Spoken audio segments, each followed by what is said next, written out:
Civic pride was a commodity that Thamescourt manufactured with the same earnest, if uninspired diligence it applied to its famous water biscuits. It was a dry, brittle thing, best consumed with a topping of local cheese and a glass of lukewarm sherry. The annual Thamescourt Civic Pride Fete was the culmination of this industry, a day on which the town's residents gathered in the market square to admire one another's petunias and reaffirm their collective good fortune in not living somewhere else. Inspector Purbright of the Chelmsbury Constabulary observed the proceedings from a discreet position near the war memorial. He was not on duty, a fact denoted by the absence of his uniform and the presence of a paper plate bearing a slice of Battenberg cake that was beginning to sweat gently in the weak September sun. Beside him, Sergeant Love, a man whose physique suggested a long-standing and successful campaign against carbohydrates, eyed the cake with professional disapproval. All seems to be in order. "Sir," Sergeant Love observed, his gaze sweeping over the trestle tables, the tombola stall, and the orderly queue for tea. No sign of public disorder. "Unless you count Mrs. Arkwright's hat." Purbright followed his sergeant's gaze to a confection of artificial fruit and feathers that listed precariously atop the head of the mayor's wife. "A bold choice, Sidney," he murmured. "A statement of intent." "It's a public menace," Love countered. "One sharp turn and she could have someone's eye out." The centerpiece of the fete, both geographically and spiritually, was the horticultural display. And the centerpiece of that display was, as it had been for the past 3 years, a rosebush belonging to Mr. Alistair Finch.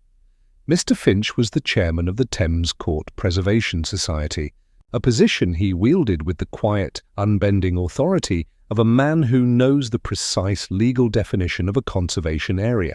His rose, a floribunda of sublime proportions named the Councillor's Blush, had already been awarded a large gold rosette, which was pinned to a nearby placard. Mr. Finch himself was holding court beside it, explaining its lineage to a small, trapped audience.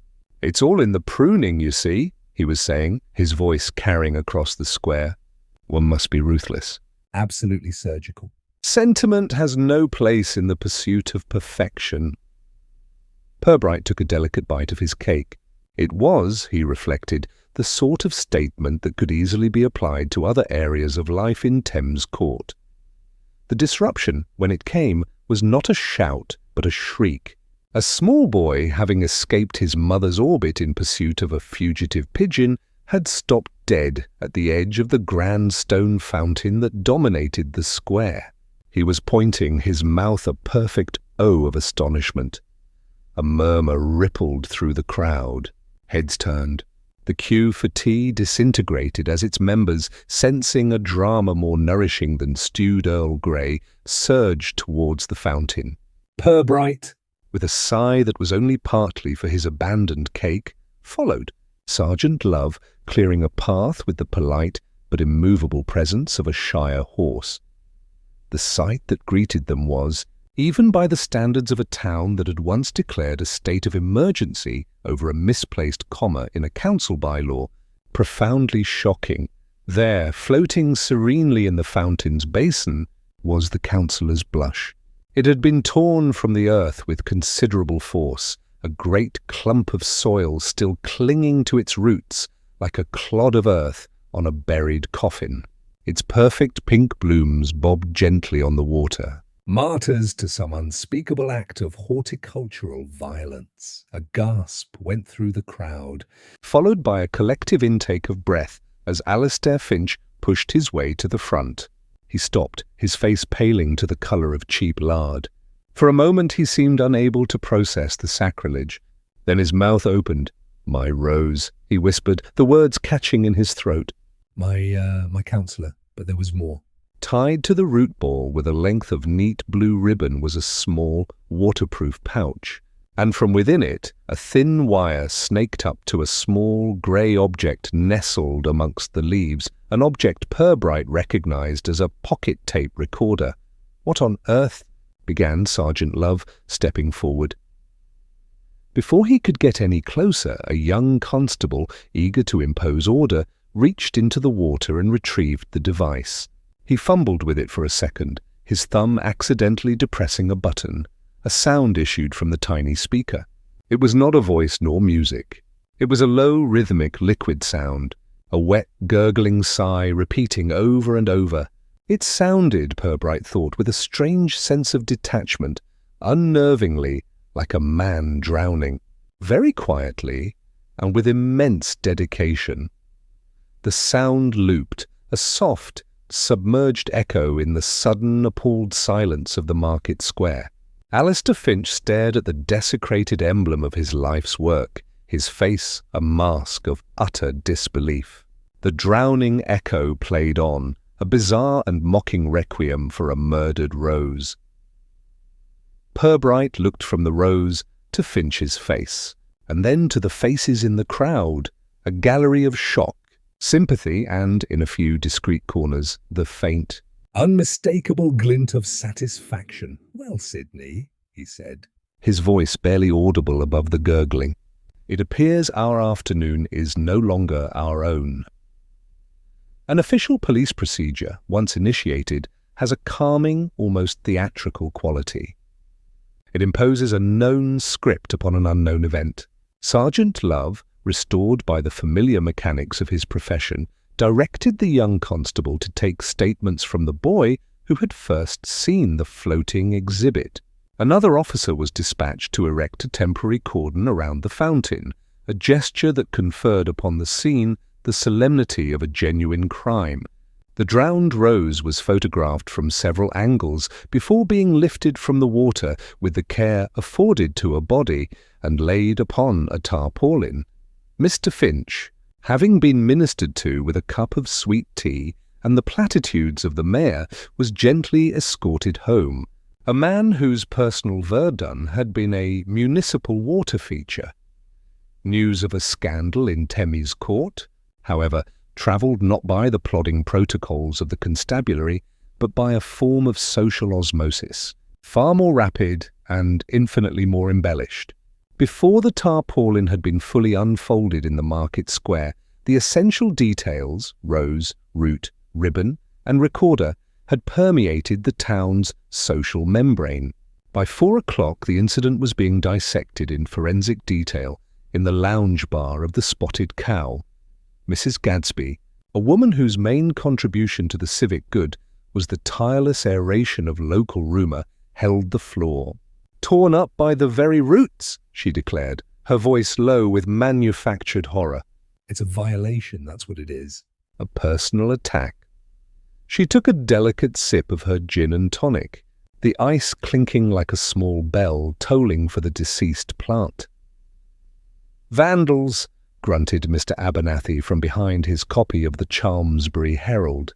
"Ought to bring back the birch." "Oh, it wasn't vandals, Leonard," Mrs. Gadsby corrected him with the weary patience of a master explaining her craft to an apprentice. "Think about it. The ribbon, the little machine. Vandals throw stones through windows and kick dustbins over. They lack finesse. This was planned. This was personal." She leaned forward, her audience captivated. "This has Beatrice Lazenby written all over it." A murmur of agreement went around the table. Mrs. Lazenby's rivalry with Alistair Finch in all matters horticultural was the stuff of local legend. Her Crimson Queen had been pipped to the gold rosette by the councillor's blush for 3 years running. "She has the motive, certainly," conceded Miss Plumtree, a retired librarian. "And the temperament. I saw her face when the prize was announced." "If looks could apply, we'd kill her. And she's clever enough for the ribbon," added Mrs. Gadsby, warming to her theme. "A blue ribbon. 2nd place. It's a message, you see. This is what I think of your victory, Alistair Finch." "It's pure psychological warfare." Mr. Abernathy lowered his paper. "Don't be ridiculous. Beatrice Lazenby is 72. Are you suggesting she crept out in the middle of the night with a spade and a tape recorder? She can barely manage her own hanging baskets." "She has a gardener," Miss Plumtree pointed out, adding another piece to the puzzle. The theory was appealing, but it was not the only one. Talk soon turned to Councillor Hogg and his public, acrimonious dispute with Finch over the Preservation Society's vetoing of a much-needed car park. Finch had called Hogg's proposal an act of municipal vandalism, a phrase that had been repeated with relish for weeks.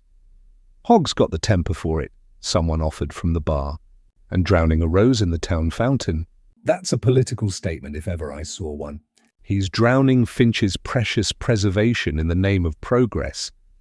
This interpretation was considered more intellectually robust.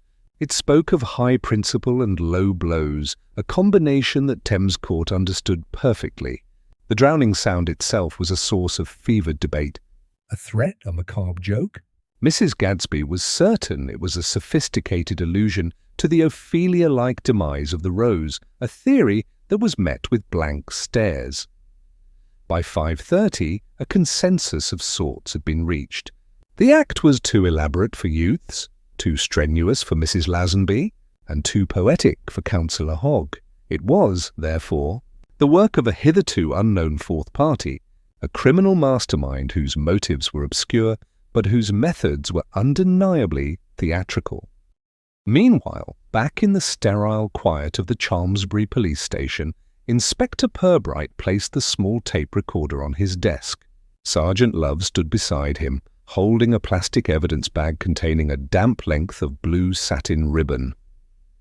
"The lab will take a look at the tape, sir," Love said, his tone suggesting this was all a great deal of fuss over a bit of gardening. "But I expect we'll find it was just some lads having a laugh. We're rounding up the usual troublemakers for a word." Purbright did not reply immediately. He picked up the recorder and turned it over in his hands. It was a cheap common model, the sort of thing one might use to record bird songs or to dictate notes, or perhaps to capture a sound that was deeply, intensely personal. "Perhaps, Sidney," he said quietly, his eyes fixed on the small machine. "But I find that most laughs, especially in Thamescourt, are rarely without purpose." The following morning, a Sunday, dawned with a thin, sanctimonious drizzle that washed the last of the Fates' good cheer from the cobbles of the market square. To Inspector Purbright, it seemed an appropriate atmosphere for the business of formal inquiry. One could not, he felt, properly investigate an act of spite under a cheerful blue sky. Their first call was to the Laurels, the residence of Mr. Alastair Finch. The house stood as a monument to its owner's principles, brickwork repointed with geometric precision, a lawn manicured to within a millimetre of its life, and not a single climbing rose permitted to stray from its rigorously trellised path. They were shown into a study where the air smelled of beeswax and righteous indignation. Mr. Finch, dressed in a tweed jacket that seemed to serve as a kind of moral armour, was not so much seated at his desk as enthroned behind it. He had, he informed them, spent a sleepless night contemplating the moral decay of the society he had worked so tirelessly to preserve. "It is not merely a rose, Inspector," he began, steepling his fingers. "It is a symbol of order, of dedication, of civic beauty." And it was debased. "Drowned in a public fountain like a common witch." "A vivid analogy, sir," Purbright said mildly. "We were hoping you might have some idea as to who would wish to debase this symbol." The floodgates opened.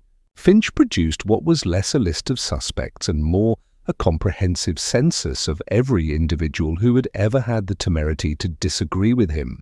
There was Councillor Hogg, a man Finch described as a development-crazed vandal in a pinstripe suit, who saw the town's heritage as an obstacle to multi-story parking.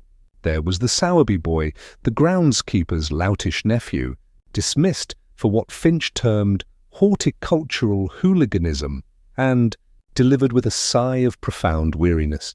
There was Mrs. Lazenby. "Beatrice is a woman of powerful emotions," Finch said, choosing his words with the care of a man handling unstable chemicals. "Her ambition in the garden is exceeded only by her disappointment. For 3 years, Inspector, she has had to content herself with the blue rosette. For some, such a position would be a source of pride. For Beatrice, I fear it is a perpetual wound. You believe she would be capable of such an act? Sergeant Love asked, his pencil poised. Finch gave a small, sad smile. Let us just say that in the pursuit of a gold rosette, one should never underestimate the lengths to which a passionate woman will go. He leaned back, the custodian of civilization, besieged on all sides by vandals, louts, and passionate women.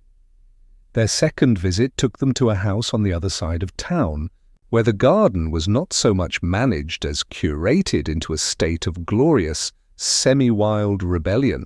This was the home of Mrs. Beatrice Lazenby, the daughter of a former canon of the parish, a fact which she felt lent her opinions a certain unimpeachable gravity. She greeted them at the door, her face a carefully arranged mask of tragedy. "Inspector, do come in." This dreadful, dreadful business. "Poor Alistair." My heart simply bleeds for him. She led them into a sitting room so full of floral arrangements that it resembled a florist's chapel of rest. Purbright had the distinct impression of being watched by 1,000 petunias. "Mr. Finch feels the attack was deeply personal," Purbright began, accepting a cup of tea in a violently patterned china cup. "Of course it was," Mrs. Lazenby declared. "Alistair is not an easy man, Inspector. He is a perfectionist. He has standards. And people who lack standards, well, they resent them, don't they? They see a thing of beauty, like the counsellor's blush, and their first instinct is to pull it down." She shook her head, a gesture of profound sorrow. "I always felt it was a rather spindly specimen myself, prone to black spot. But to do that to it—" "He mentioned your friendly rivalry," Purbright prompted gently. Mrs. Lazenby's laugh was like the tinkle of falling glass. "Oh, Alistair and I have our little competitions, of course. It's all part of the fun of the fate." "But I would hardly stoop to such barbarism."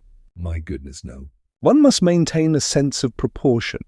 She paused, her eyes narrowing thoughtfully. "Though if you are looking for someone with no sense of proportion, you might have a word with Councillor Hogg. The things Alistair said about his car park proposal—" "Very wounding. Men like that don't forget a public humiliation. She had," Purbright noted, deftly deflected the inquiry, offered an alternative suspect, and subtly denigrated the victim's prize rose, all under the guise of sympathetic concern. It was a masterclass in Thamescourt social etiquette. As they walked back to the car, Sergeant Love clicked his tongue. "So it's either the hot-headed counsellor, or the jealous woman, or the lout. Take your pick." "They have both provided us with a motive and an opportunity for the other," Purbright observed, looking back at the house where the flowers seemed to press against the windows, listening. "And they are both absolutely certain of their own innocence." He opened the car door. "It's very helpful." Monday morning brought with it a renewed sense of purpose to the Chalmsbury Constabulary, a purpose personified by Superintendent Kroll. Mr. Kroll was a man who believed that the world was an untidy place and that his professional duty was to tidy it, filing away its difficult and irregular pieces into neat manila-shaped conclusions. He viewed mysteries with the same irritation a headmaster might view a smudge on a prize pupil's copybook. They were unsightly, unnecessary, and to be erased with firm and immediate action.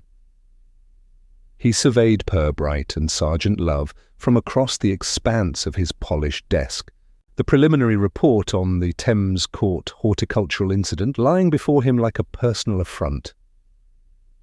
"Right," he said, his voice a tool for scraping away ambiguity. "A rosebush, a tape recorder.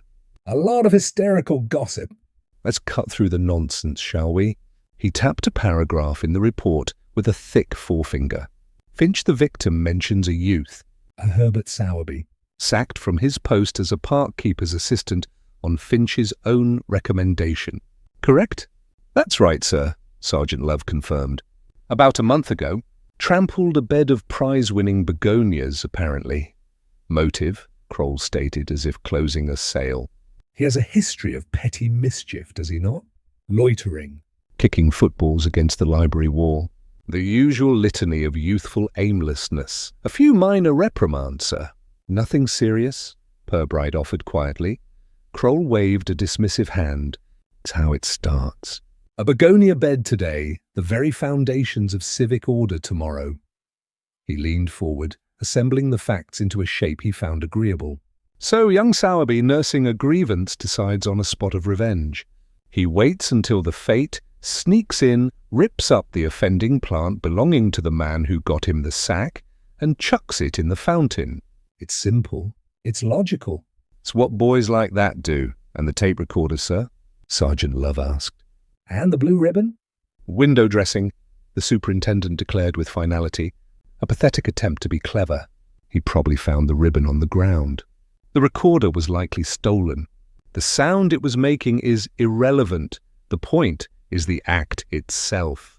Its malicious damage with a garnish of childish impudence. He fixed his gaze on Sergeant Love. Find the boy, Love. Have a word. A firm word.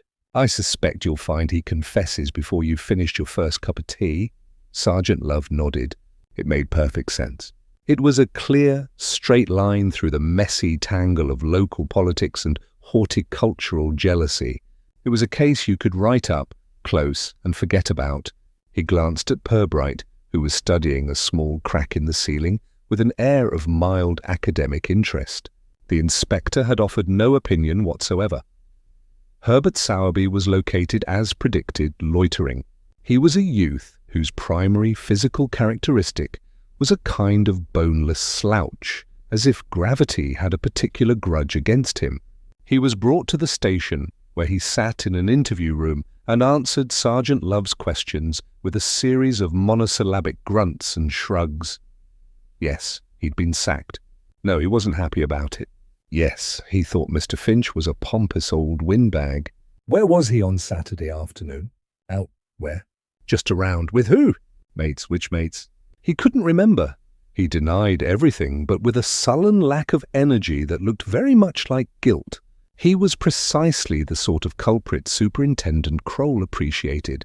Unlikable, uncooperative, and with no plausible story to clutter up the report. By the end of the day, the official theory had solidified into near fact. The case was, for all intents and purposes, closed. The weapon was a spade, the motive was revenge, and the perpetrator was Herbert Sowerby. Superintendent Kroll was satisfied. Sergeant Love was satisfied. Only Inspector Purbright seemed to be withholding his approval. He sat in his office long after the others had gone home, the small, cheap tape recorder on the desk in front of him. He was not thinking about the sullen youth or the pompous victim. He was thinking about the ribbon. It was, he felt, a very deliberate shade of blue. It was the colour of second place, the colour of a near miss. And that, he mused, was rarely the sort of detail that occurred to a boy whose main creative outlet was kicking a football against a wall. While Superintendent Kroll considered the case of the drowned rose to be intellectually closed, its practical conclusion was proving stubborn. Herbert Sowerby, despite repeated interviews, refused to provide the confession that would allow the paperwork to be neatly tied up. He maintained a defense of sullen ignorance, which, while unconvincing, was also impossible to definitively break. The affair was in a state of administrative limbo, a situation that annoyed the superintendent, but which provided Inspector Purbright with a valuable commodity: time. On Tuesday morning, leaving Sergeant Love to once more attempt a logical dialogue with the Sowerby youth, Purbright took a walk to the town hall. He was not, he told himself, pursuing an alternative theory. He was merely ensuring the initial report was thorough. Thoroughness was a virtue that Superintendent Kroll, for all his love of expediency, could not fault. His destination was a small, dusty office at the back of the building, home to the municipal archives and, for 3 days a week, to Miss Plumtree. The retired librarian volunteered to oversee the town's records, a role she performed with the same quiet zeal she had once applied to the Dewey Decimal System. She had also, Purbright recalled, been in charge of the prizes for the fete. He found her cataloguing a box of 19th-century parking disputes. She looked up over her spectacles, her expression one of mild pleasure at this unexpected break from civic history. "Inspector," she said. "How can I help you?" "I do hope you've caught the dreadful boy who attacked poor Alistair's Rose." "The matter is progressing, Miss Plumtree," Purbright replied evasively. "I'm just attending to a few minor details for the file. The rosettes, for instance. I was admiring the quality." A small spark of pride lit Miss Plumtree's eyes. "Thank you, Inspector." "I sourced the ribbon myself. From a haberdasher's in Chalmsbury. A good quality satin finish is essential, I always feel. Anything less looks dreadfully cheap." "Indeed." Purbright produced the small evidence bag containing the damp strip of blue. "I don't suppose you would recognize this?" Miss Plumtree took the bag and held it up to the light from the grimy window. She peered at it, her librarian's gaze assessing its texture, weave, and colour. "Oh yes," she said without hesitation. "That's my 7-centimetre cerulean blue for the second-place prizes. The first-place gold is a different supplier entirely." She handed the bag back. "A shocking misuse of good ribbon." "So it would seem," Purbright agreed. He paused, as if a thought had just struck him. It seems a strange thing for a vandal to have on his person. "Tell me, Miss Plumtree, were all the rosettes accounted for after the fete?" "Of course," she said, slightly affronted. "I run a very tight ship, Inspector." "Every prize winner is ticked off my list as they collect. And everyone did collect?" For the first time, a flicker of uncertainty crossed Miss Plumtree's face. She turned to a large ledger on her desk, flipping through the pages until she found the relevant entry. She ran a bony finger down a list of names. "Let's see. First prize, produce, Mrs. Higgins, collected. First prize, cake making, Mr. Abernathy, collected." Purbright prompted. "Here we are." "Second prize, roses," she murmured, more to herself than to him. "Miss Beatrice Lazenby. For her Crimson Queen." She tapped the entry. "There's no tick beside her name." "I remember now." There was all that dreadful commotion at the fountain, you see. In the confusion, she never came to the stall to collect the rosette itself. "I still have it in the prize box." So, Purbright reflected, there had been a spare, unclaimed blue rosette in the prize tent. A rosette with its attached length of ribbon, available to anyone who might have lingered after the initial shock had subsided. Anyone who might have seen an opportunity in the chaos. "Thank you, Miss Plumtree," he said, his voice betraying nothing of the thought that was now taking shape in his mind. "You have been most helpful." He walked back towards the station through the light drizzle. The official case, as constructed by Superintendent Kroll, rested on the idea of a simple, brutish act. A boy, a spade, and a grudge. But this small, overlooked detail, a prize not collected, a ribbon left unclaimed, did not fit. It spoke not of brutishness, but of nuance. It suggested that the instrument of the crime may not have been a spade, but an opportunity, and that the perpetrator may not have been a sullen boy, but someone who knew the exquisite pain of being awarded second place. The knowledge of the unclaimed ribbon sat in Purbright's mind like a single, indigestible piece of gristle in an otherwise smoothly minced pie. It ruined the texture of Superintendent Kroll's neat conclusion.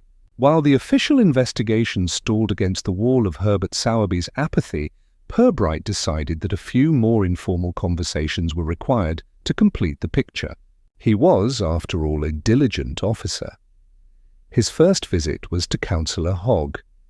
He found him not in the hallowed halls of the council chambers, but in the more worldly environment of his own estate agency, Hogg's Homes. The window displayed sun-faded photographs of semi-detached houses, each promising a lifetime of modest contentment. Councillor Hogg himself, a man whose florid complexion suggested a diet rich in pork pies and frustration, was on the telephone attempting to describe the virtues of a bungalow with suspected subsidence. He concluded his call with a weary sigh and gestured for Purbright to sit. "Inspector." "Don't tell me you're still chasing after Finch's rhododendron." "Rose, I believe," Purbright corrected gently. And we are obliged to explore every avenue, councillor. Avenue, street, cul-de-sac. It all leads back to the same thing, doesn't it? Malice. Hogg leaned back in his creaking chair. And Alistair Finch cultivates malice better than he cultivates flowers. You're wasting your time with that Sowerby lad. You should be looking at the people Finch has deliberately thwarted. People with real passion. Yourself, for instance? Purbright asked, his tone one of innocent inquiry. The matter of the Market Square car park generated a great deal of passion, I understand. Hogg snorted, a sound of pure, unadulterated derision. Passion? Inspector, my feelings about Alistair Finch and his bloody preservation society go far beyond passion. The man is an anchor, dragging this town back into the 19th century. He thinks a thriving town centre is one with enough parking for a horse and cart. He cost this town a multi-thousand-pound investment because he didn't like the look of the paving stones I proposed. He paused, his temper visibly rising. So yes, I'd be delighted to see him taken down a peg. I'd subscribe to a fund to have it done annually. But you wouldn't do it yourself? With a spade? In a public fountain? Good Lord, no, Hogg said, suddenly the pragmatic businessman again. It's inefficient, bad for one's public profile. If you want to wound a man like Finch, you don't attack his hobbies. You attack his official standing. You challenge him on subsection 4 of the Town and Country Planning Act. It's far more painful and you can do it in broad daylight. As for his whereabouts, he'd been on the Save Our High Street stall all afternoon, in full view of 200 people. It was an alibi as solid as the houses he failed to sell.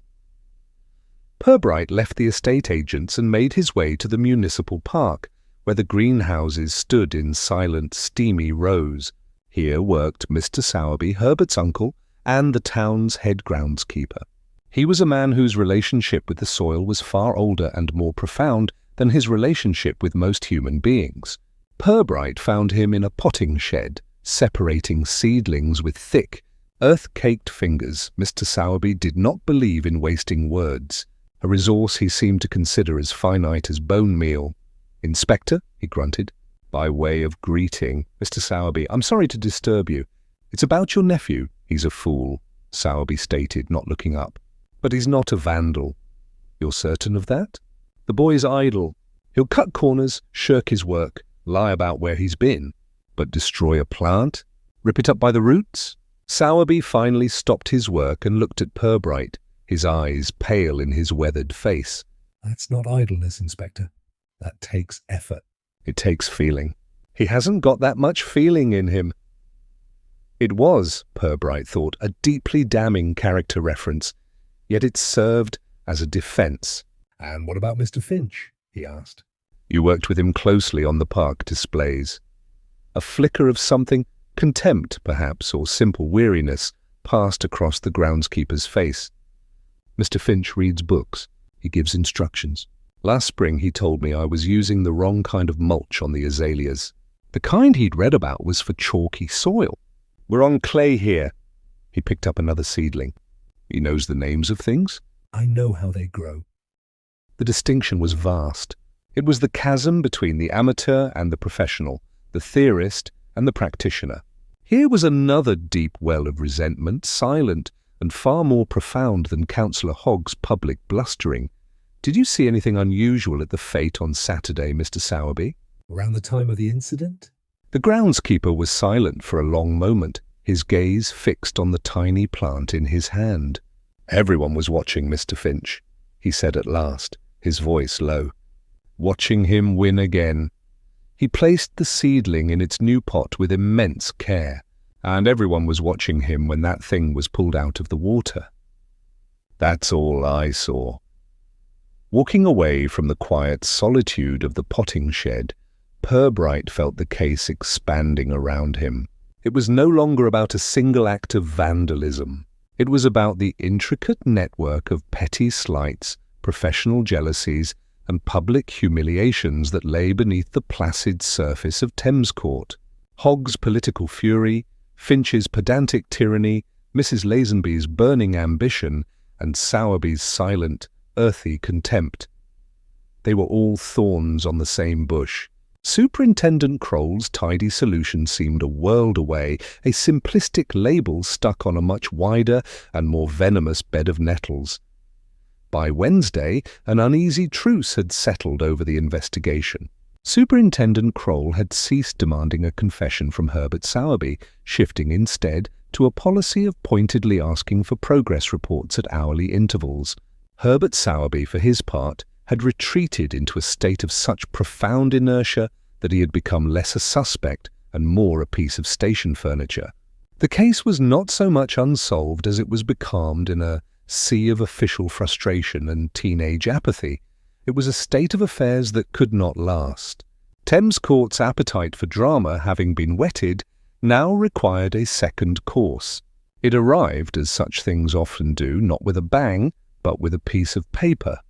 Mr. Tidwell, the caretaker at the town hall, was the one to find it.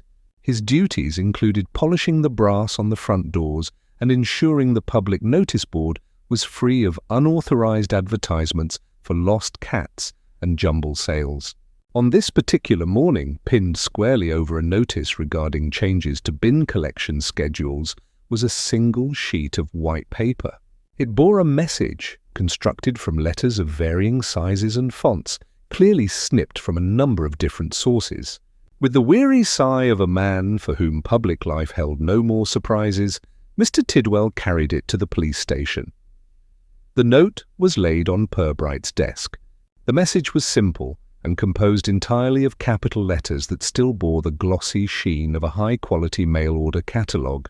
"Some blooms need pruning, seed catalogue," Sergeant Love said, prodding a capital P that clearly depicted part of a parsnip.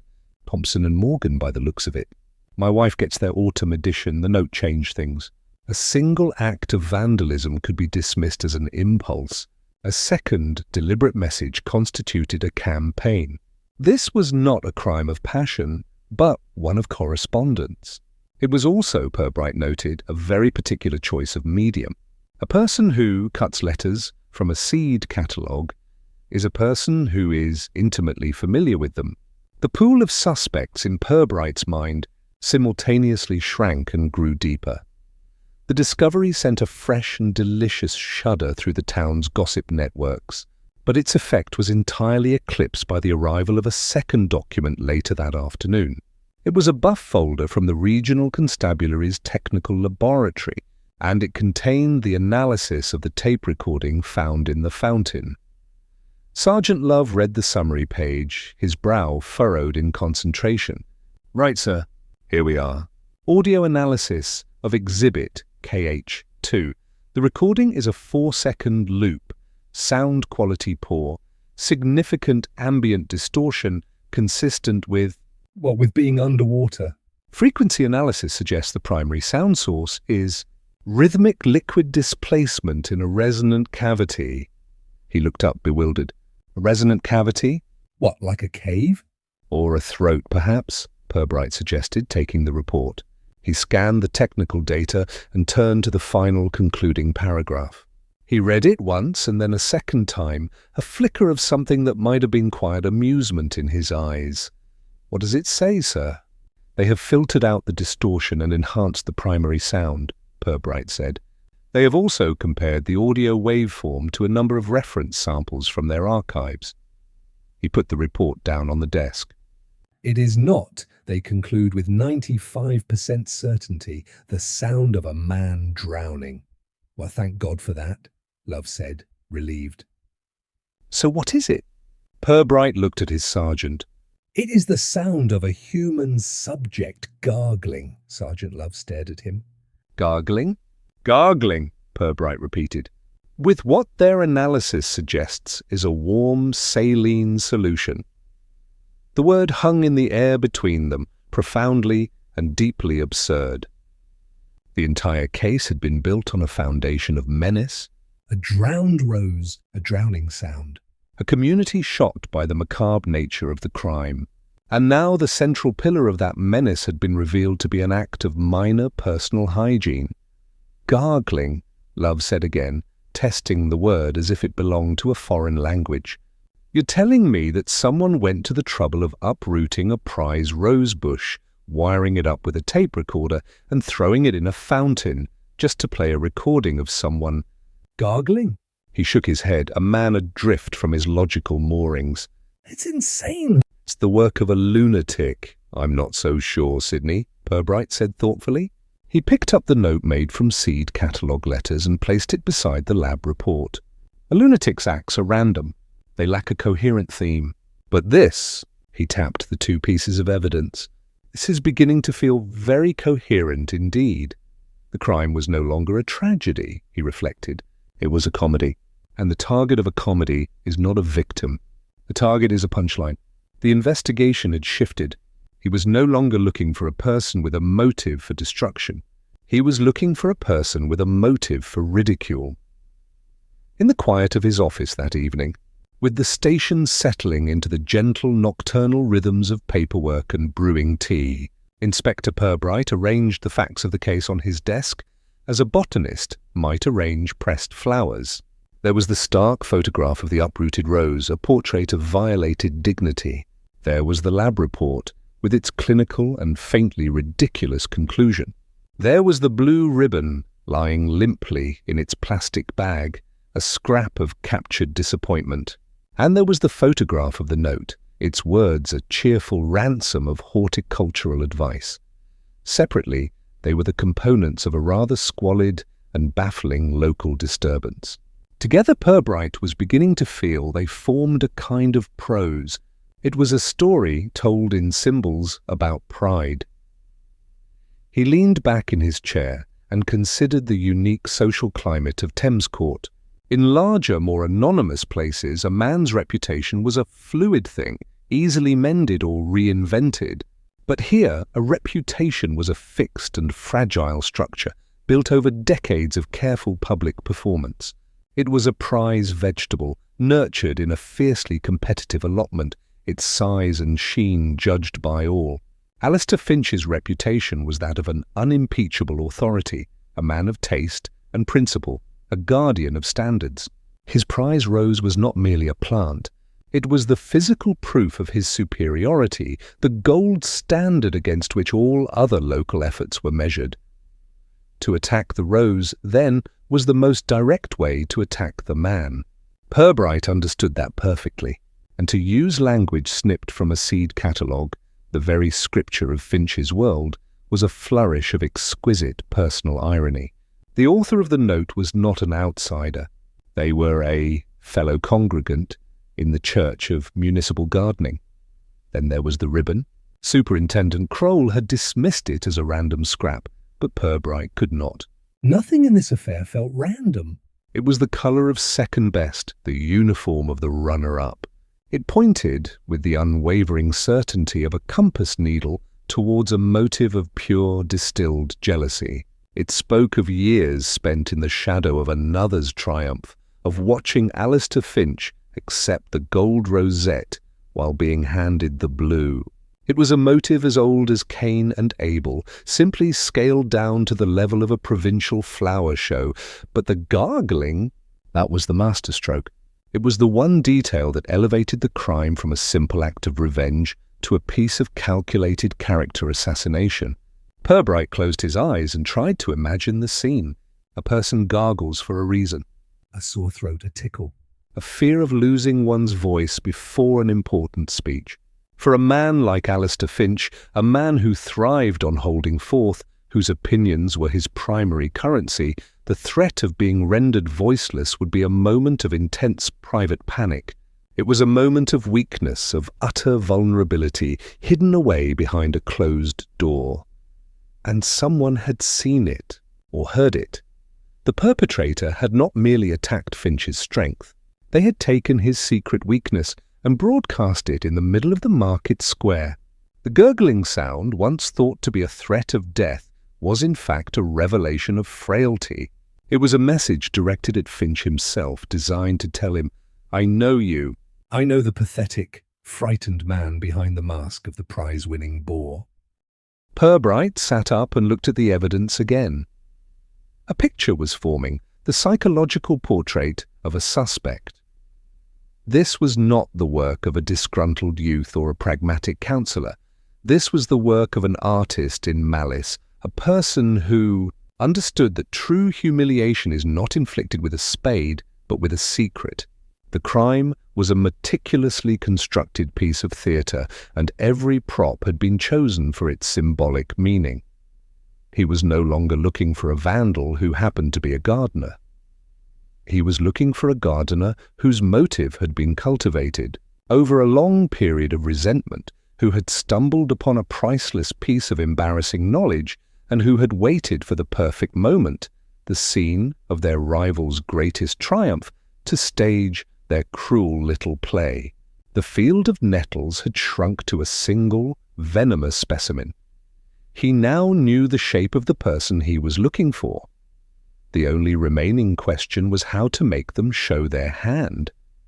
An indirect approach, Purbright had long believed, was invariably the most direct route to the truth. A head-on question invites a prepared defense, whereas a casual remark, strategically placed, can slip past the guard and strike at the nervous system. With a clear psychological portrait of his suspect, he now required a suitable frame in which to hang it. The frame he chose was a drab meeting room in the Chalmsbury police station, furnished with a scratched mahogany table and chairs that sighed under the weight of civic responsibility. The pretext for the gathering, conveyed by a mystified sergeant, Love, was an informal review of public event security. It was a title so profoundly boring that it was guaranteed to lull its participants into a state of unguarded complacency. At 3 o'clock on Thursday afternoon, they assembled, Alistair Finch attending as the primary victim and chairman of the Preservation Society sat bolt upright, the very picture of wounded dignity. Councillor Hogg, representing the town council, slumped in his chair with the air of a man whose valuable time was being squandered on trifles. And Mrs. Beatrice Lazenby, invited as a long-standing and respected fate contributor, had arranged, herself opposite Finch, her expression one of deep and earnest concern. The air was thick with unspoken resentments. Purbright began the meeting with a masterful display of procedural tedium. He spoke of crowd flow dynamics, the optimal placement of barriers, and the wattage of public address systems. He invited opinions. Finch offered a lengthy monologue on the need for more prominent signage. Hogg grumbled about the cost of hiring extra constables. Mrs. Lazenby suggested more floral displays would have a calming effect on the public mood. For 20 minutes, the conversation went nowhere, very slowly. Sergeant Love, dutifully taking notes, wrote down the phrase, "more petunias," and wondered if the entire investigation had taken leave of its senses.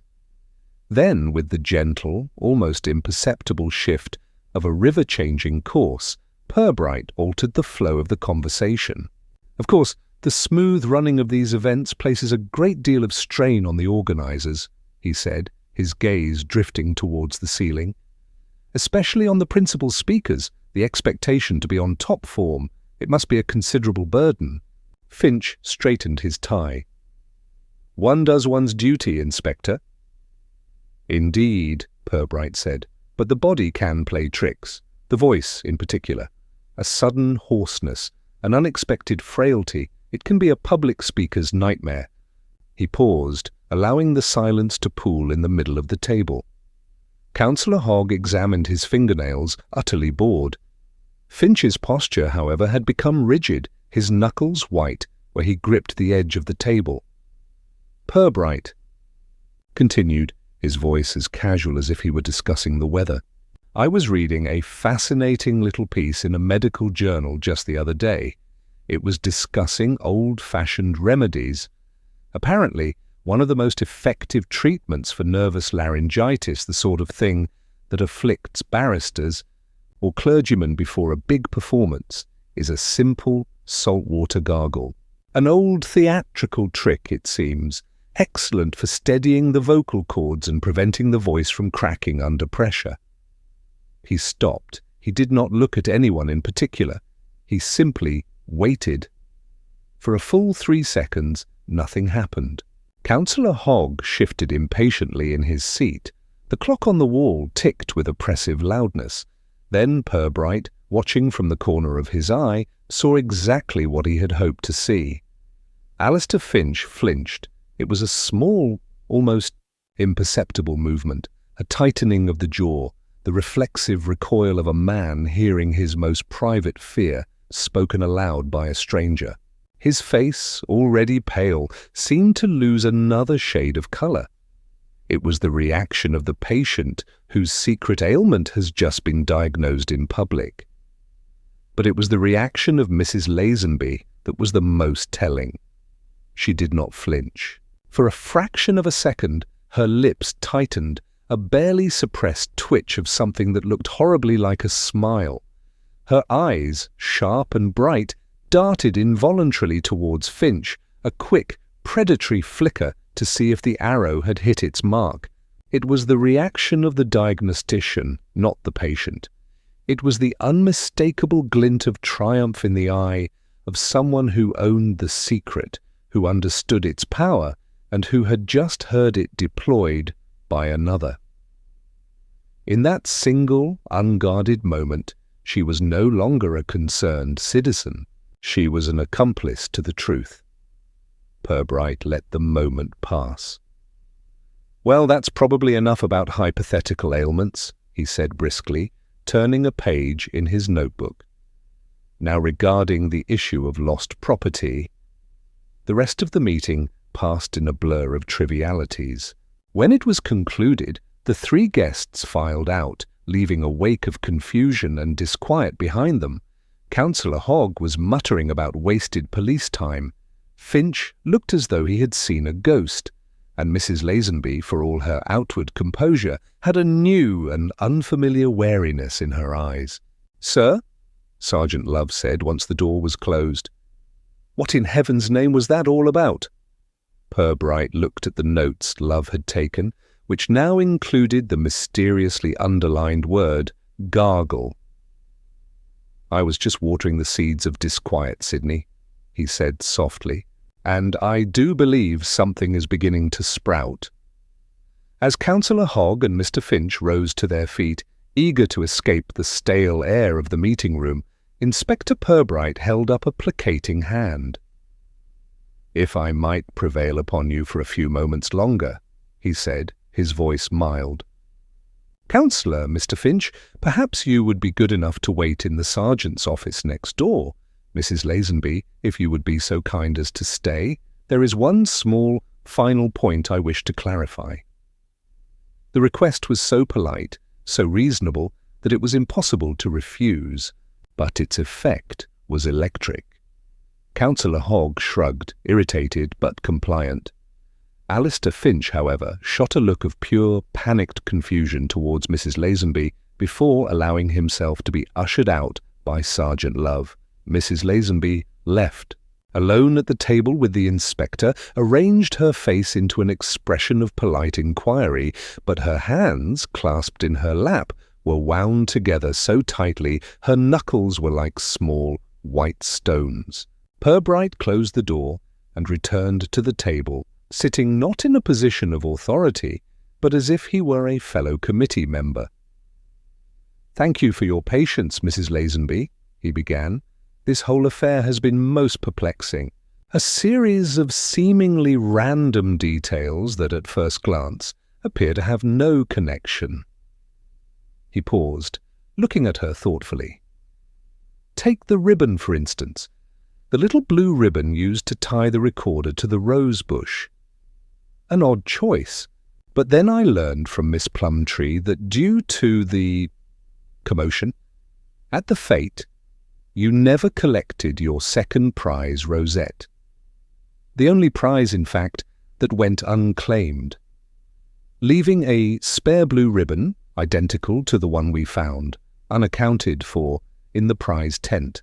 A curious coincidence?" Mrs. Lazenby's smile was a little stiff. "I was hardly in the mood for collecting prizes, Inspector, after what had happened to poor Alistair's plant." "Of course. One can quite understand." Purbright nodded. "Then there was the note." some blooms need pruning. Again, a very specific turn of phrase. Almost an echo of Mr. Finch's own rather robust philosophy on gardening. The sort of ironic comment a long-standing rival might appreciate. He did not wait for a response, but continued smoothly. The psychology of the crime, you see, is what has been so fascinating. It is not an act of simple rage, it is a carefully composed satire. It speaks of a long-nursed grievance, the particular bitterness that comes only from being perpetually second best, the constant, wearying frustration of seeing the gold rosette pinned year after year to another's lapel. "This is speculation, Inspector," Mrs. Lazenby said, her voice sharp. "And rather insulting speculation at that." "Is it?" Purbright's voice remained gentle. "I think it is a matter of human nature, but all of this, the ribbon, the note, the motive, is merely circumstantial. The truly unique element, the detail that unlocks the entire affair, is the recording." He leaned forward slightly. "The sound of a man gargling with salt water." He let the phrase settle between them.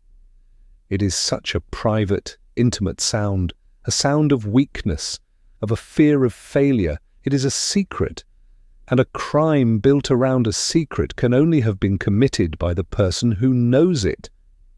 So the question I had to ask myself was, how could you possibly have known? He held up a hand as she started to protest. "Allow me to propose a scenario, Mrs. Lazenby. Let us cast our minds back, not to this year's fate, but to the one before. The year your Crimson Queen was, I am told, in magnificent form, yet still only took second place. Mr. Finch was due to give his victor's speech in the main hall. Perhaps you, feeling a little distressed, had retired to the quiet corridor behind the stage, and there, from the small room where the speakers prepare themselves, you heard a noise, a strange, panicked gurgling sound. Purbright's voice was quiet, almost hypnotic. Mrs. Lazenby stared at him, her polite mask beginning to crack. Perhaps, he went on, you peered through the keyhole, and you saw a sight that must have filled your heart with a certain malicious joy. You saw Alistair Finch, the great orator, the pillar of Thamescourt society, in a state of utter panic, his face pale, gargling frantically from a glass, terrified that his voice was about to fail him on his day of triumph. He fell silent. It was no longer a question. It was a statement of fact. Mrs. Lazenby's composure shattered. It was not a collapse into tears, but an explosion of pure vitriolic rage. "He was pathetic," she hissed, her voice trembling with a year's worth of stored venom. "Standing there, gurgling and spitting like a frightened child."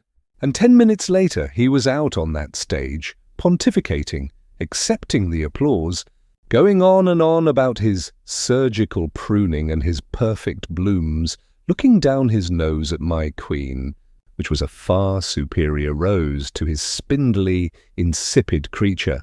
She was breathing heavily, her face flushed. The confession poured out of her. How she had bought a little tape recorder for her gardening notes and had it with her that day. How she had held it to the keyhole. How she had kept that recording for a whole year, a secret weapon. How, when she saw his rose awarded first prize yet again, she had snapped.